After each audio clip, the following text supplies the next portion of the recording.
Assalamualaikum warahmatullahi wabarakatuh. Perkenalkan, saya Juliana Resti Fauzi. Di sini saya ingin menjelaskan tentang tujuan pendahuluan, landasan teori, dan tinjauan pustaka. Yang pertama kita ke tujuan pendahuluan. Pendahuluan adalah bab yang berisi tentang gambaran umum dari permasalahan yang akan dibahas.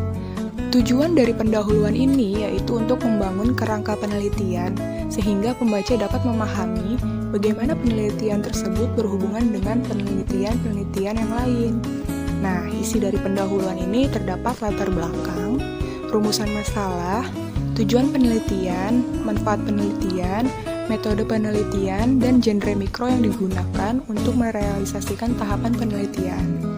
Untuk genre mikro ini dibagi menjadi dua, yaitu eksposisi dan deskripsi. Eksposisi itu membuktikan kebenaran melalui penelitian yang direncanakan, contohnya seperti tesis. Kemudian yang deskripsi itu digunakan untuk menguraikan kondisi nyata pokok persoalan yang akan diteliti. Selanjutnya kita ke landasan teori. Landasan teori adalah suatu konsep berupa pernyataan yang tertata dengan rapi dan secara sistematis yang memiliki variabel dalam penelitian. Dikarenakan landasan teori akan menjadi landasan yang kecil di dalam sebuah penelitian yang akan dilakukan oleh peneliti. Genre mikro yang dipakai dalam landasan teori ini memakai genre mikro ulasan atau review. Kemudian yaitu tinjauan pustaka. Tinjauan pustaka adalah penegasan atas batas-batas logis penelitian dan menjadi petunjuk bagi peneliti untuk memperhitungkan apa yang relevan dan apa yang tidak relevan untuk kemudian dikaji dalam penelitian.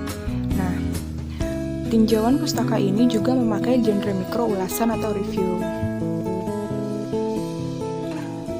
Demikian tadi penjelasan saya tentang tujuan pendahuluan, landasan teori, dan tinjauan pustaka.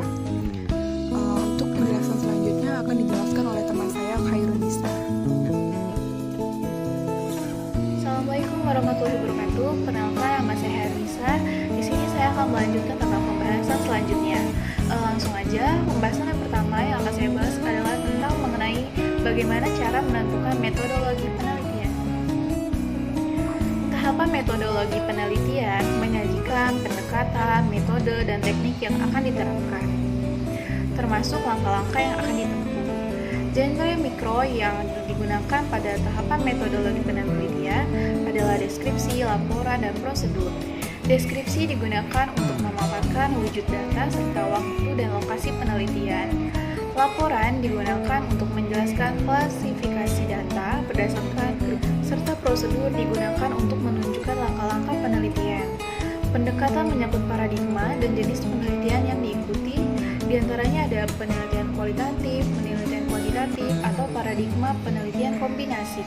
Pada masing-masing paradigma ini, dihasilkan sejumlah metode penelitian yang berbeda satu dengan yang lainnya. Berkaitan dengan hal ini, kita sebagai peneliti harus menentukan metode penelitian yang akan kita gunakan dengan tepat.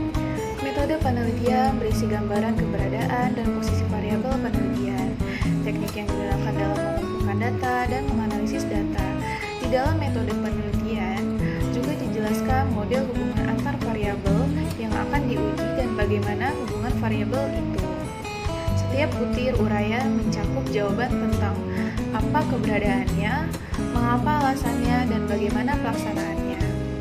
Salah satu pertimbangan utama untuk menentukan jenis metode yang akan digunakan adalah tujuan penelitian yang telah ditetapkan. Contohnya adalah, jika tujuannya adalah untuk menguji hubungan, metode yang digunakan adalah metode penelitian korelasional. Jika tujuannya untuk membedakan hasil dua perlakuan, metodenya adalah eksperimen. Selain itu, masih terdapat penelitian lapangan, penelitian pusaka, penelitian laboratorium, studi kasus, dan masih banyak yang lainnya. Metode juga menyangkut data dan sumber data.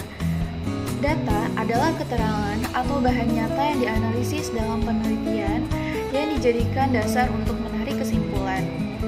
Data mempunyai wujud, dan data penelitian diambil dari sumber data. Jadi, sumber data adalah tempat data diambil. Sumber data pasti lebih luas daripada data. Contoh, jika Jika kita akan meneliti editorial surat kabar, data yang dimaksud adalah editorial, sedangkan sumber datanya adalah surat kabar. Apabila populasi suatu penelitian besar, dan kita sebagai peneliti tidak mungkin mempelajari semua yang ada pada populasi, misalnya karena keterbatasan dana, tenaga, dan waktu, peneliti dapat menggunakan bagian dari jumlah dan karakteristik yang dimiliki oleh populasi. Sebagian dari jumlah dan karakteristik tersebut disebut dengan sampel. Yang dipelajari dari sampel adalah bahwa kesimpulannya akan dapat diberlakukan untuk populasi. Sampel yang diambil dari populasi harus betul-betul mewakili dari populasi tersebut, atau biasa disebut representatif. Proses pengambilan sampel dari populasi atau proses pengambilan sebagian di keseluruhan objek atau memilih objek-objek dari sebuah populasi disebut sampling. Jadi, teknik sampling merupakan teknik pengambilan sampel dari populasi. Teknik sampling pada dasarnya dapat dikelompokkan menjadi dua kelompok, yaitu probability sampling dan non-probability sampling. Definisi istilah teknis berbeda dengan definisi operasional. Definisi istilah teknis disajikan pada tahapan pendahuluan, khususnya pada unsur latar belakang penelitian. Sedangkan definisi operasional disajikan pada tahapan metodologi penelitian. Bahkan tahapan definisi operasional kadang-kadang dibuat tersendiri dalam satu subbab. Apabila tidak terkait dengan variabel-variabel penelitian, definisi operasional dapat disajikan pada tahapan landasan teori dan tinjauan pustaka. Definisi operasional adalah definisi yang dibuat untuk membatasi suatu konsep secara operasional. Hal yang membatasi definisi operasional adalah indikator atau parameter penelitian. Dengan demikian, definisi operasional menunjukkan apa yang harus dilakukan dan bagaimana melakukannya, apa yang akan diukur dan bagaimana cara mengukurnya. Definisi operasional diperlukan terutama apabila kita sebagai peneliti melakukan penelitian yang berhubungan dengan hal-hal yang tidak dapat diamati atau diukur secara langsung, seperti hasil belajar, kemampuan menalar, dan intelijensi. Lanjut, saya akan membahas tentang bagaimana penulisan daftar. Model penulisan daftar pusaka yang diikuti secara internasional pada umumnya adalah sistem APA atau Sistem American Psychological Association atau sistem Harvard. Arti, penerbit buku atau jurnal sering mempunyai sistem tersendiri, meskipun biasanya merupakan hasil modifikasi dari kedua sistem tersebut. Namun pada bagian ini, sistem yang dianut adalah sistem yang pertama. Sebagai lembaga, APA mengeluarkan manual yang menjadi pedoman penulisan. Bahkan, tidak hanya manual penulisan saja, cara penulisan daftar pusaka yang lebih terperinci, misalnya dari sumber antologi, surat kabar, majalah, atau internet, dapat kita eksplorasi sendiri dari buku manual tersebut, atau dari buku-buku lain yang relevan dengan mata kuliah metodologi penelitian.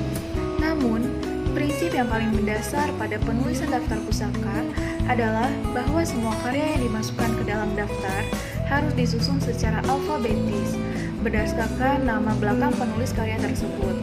Hal ini berlaku baik bagi penulis asing maupun penulis Indonesia. Sekian materi yang bisa kami sampaikan tentang penjelasan materi menganalisis hubungan genre pada setiap tahapan proposal. Semoga bermanfaat apa yang kami sampaikan pada materi tadi. Mohon maaf bila ada banyak kurang dan kesalahan dalam mengucapkan kata pada materi tersebut.